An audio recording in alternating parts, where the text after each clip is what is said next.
인기 폭발! 공인노무사 1차 시험 지원자 또 증가라는 기사를 보면서 말씀을 한번 나눠보려고 합니다. 2024년 공인노무사 1차 시험이요. 2024년 5월 25일 날 시행이 되고요.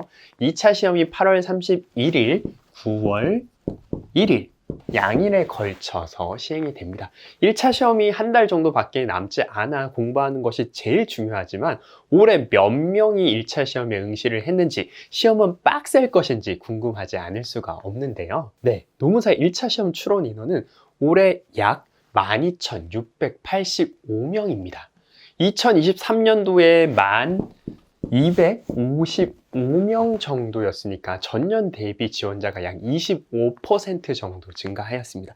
사실 제가 1차 시험을 공부할 때는 1차 공부를 조금만 하면 무조건 합격하는 것이라고 많은 분들이 생각을 했었고요. 실제 합격률도 59% 정도 되었습니다. 저도 1차, 2차 시험을 병행했고 1차 시험을 보기 전 2주 동안만 1차 공부를 전업으로 했었습니다. 그래서 1차 시험에 대한 변별력이 너무 없어서 오히려 2차 시험은 다른 어떤 시험보다 경쟁률이 높다고 생각했었습니다. 실제로 2차 시험 합격률은 10% 안 된다는 것을 통계에서 알 수가 있습니다. 23년도 제32회 2차 시험 합격률은 8.36%였습니다. 그런데 처음에 말씀드린 것처럼 공인노무사 시험이 이렇게 폭발적인 응시자 증가세를 보이는 이유가 무엇일까요? 24년도는 23년 전년 대비 응시자가 2,460명이 늘었다고 하니 저도 왜 그런지 좀 궁금한데요. 혹시 노무사하면 진짜 좋은 거야? 잘은 모르겠지만 노무사하면 돈도 많이 벌고 성취감도 있고 그런 것일까? 뭐 이런 궁금증이 아마 여러분도 드실 수 있으실 것 같네요. 그 전에 노무사 시험만 놓고 보면 얼마만큼 응시자가 늘었는지 비교하기가 어려우니 다른 자격사를 한번 보겠습니다. 최근 7년간 세무사 1차 시험 응시 현황입니다.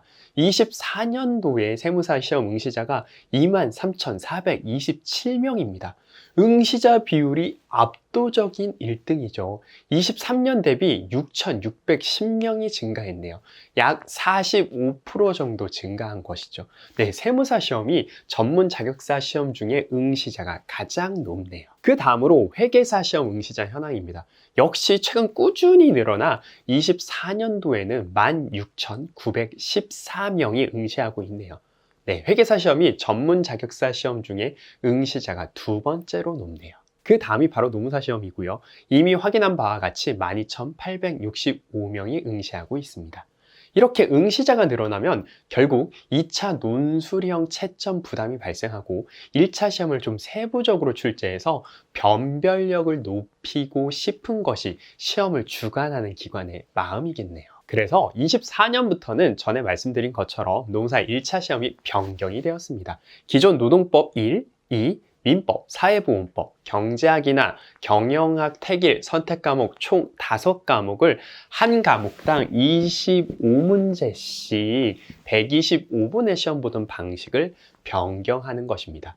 변경 전에는 9시 30분에 들어가 시작해서 11시 35분에 종료되니 점심도 안 먹고 가볍게 시험 보고 집으로 갈 수 있는 정도였는데요. 변경된 내용은 5과목을 한 과목당 40문제씩 200분의 시험을 풀게 됩니다.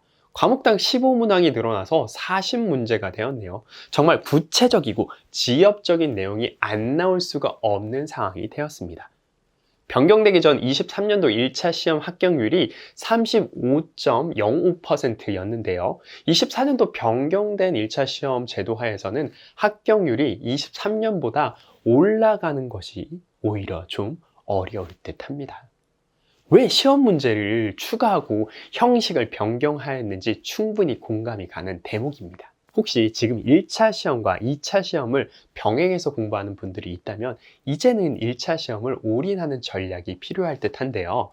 말씀드린 것처럼 저는 1차 시험과 2차 시험을 병행하면서 1차 시험 보기 2주 전까지 1차 시험과 2차 시험을 같이 공부했는데 이제는 그런 식의 수험 방법은 정말 위험한 듯 한데요.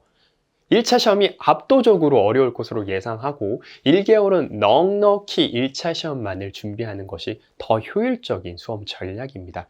1차 시험에서 불합격한다면 수험 전략과 루틴이 많이 꼬일 수 있으니까요. 공감하는 사연 하나 공유하겠습니다. 직장을 병행한다면 1차 시험과 2차 시험 사이에 동차반 수업을 듣는 거랑 2차 시험 과목 중 한 과목만 공부하고 2차 시험을 써보는 것 중에 뭐가 더 나은지에 대해서 물어보셨는데요. 당연히 붙으려고 동차반 듣는 건 아니고 전체 빠르게 한번 보고 시험장 경험이라도 해볼까 했습니다. 만약 이런 질문이 있다면 여러분의 선택은 무엇일까요? 제 선택은요, 1차 시험 끝나고 약 3개월 동안 전체 2차 과목을 전부 한 번은 보고 시험장에 가서 몰라도 써보라는 겁니다. 한 과목만 공부하고 가면 나머지 과목 시간에는 우두커니 바보처럼 시험장에 앉아있는 자신이 좀 바보 같다는 생각을 할 확률이 높고, 이런 사고나 경험들은 수험 생활에 도움이 안 될 것이라는 것은 당연할 듯합니다. 최근 노무사의 인기가 상대적으로 높아진 것은 사실입니다. 결국 수요와 공급인데 노무사를 기업이나 공공기관에서 많이 찾고 있어서 수요가 높아진 듯합니다. 공식적으로 노출이 되는 정보인 전라북도 일반 임기제 공무원 노무사 채용 공고를 보면 급여 조건이 6,500만 원에서 7천만 원이네요. 노무사의 수요가 확실히 지금은 좀 많아진 것 같고 급여 조건도 많이 인상된 듯합니다. 노무사 하려는 사람이 많아졌고 그러니 시험은 어려워지는 것이 당연하겠죠. 그래서 제 결론은요, 모든 직업이 그렇겠지만 업다운이 있어서 최근의 흐름에 편승하기 위해 이 시험을 준비하는 분들이 있다면 시험 응시를 좀 반대하고 싶습니다. 실제로 시험에 합격해서 들어온 사람들이 늘어나면 현업 경쟁이 심해진 것도 사실이고요. 노무사의 수요가 언제까지 계속될지 아무도 알 수 없으니까요. 그럼에도 불구하고 지금 노무사가 세무사, 회계사 다음으로 인기 시험으로 자리를 잡은 것은 팩트라고 볼 수 있겠습니다. 개인적으로 저는 노무사분들이 이야기를 이렇게 들어보면 현재 돈도 제법 괜찮게 벌면서 일에 대한 성취감도 나쁘지 않다고 말하는 분들이 많이 늘어났다는 생각이 들고, 특히 젊은 노무사님들이 그런 말씀들을 많이 하고 있으시네요. 아무튼 노무사 1차 시험 파이팅 하세요. 혹시 시험 공부나 현업 관련해서 궁금한 사항 댓글 남겨주시면 영상으로 제작해 보도록 노력하겠습니다. 영상이 도움이 되셨다면 구독, 좋아요, 그리고 공유 부탁드립니다. 감사합니다.